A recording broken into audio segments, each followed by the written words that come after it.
Τελείωσε το μήνυμα, σκηνήθηκε ένα νέο λοιπόν στο δίνει τη μεγάλη επίδοση του Ρίζερ 7-8.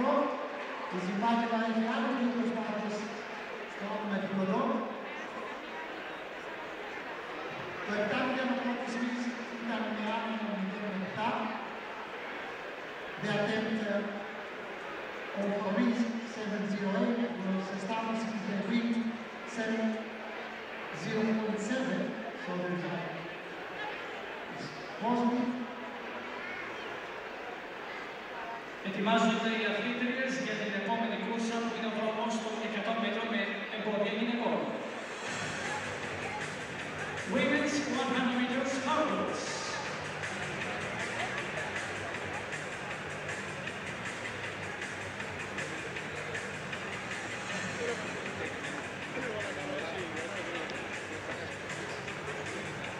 Έλα, κάτσε. Στο πρώτο διάδρομο, η Lane 1 από τη Τζαμάικα, from Jamaica, η πρωταθλήτρια Κοινοπολιτείας, the Commodore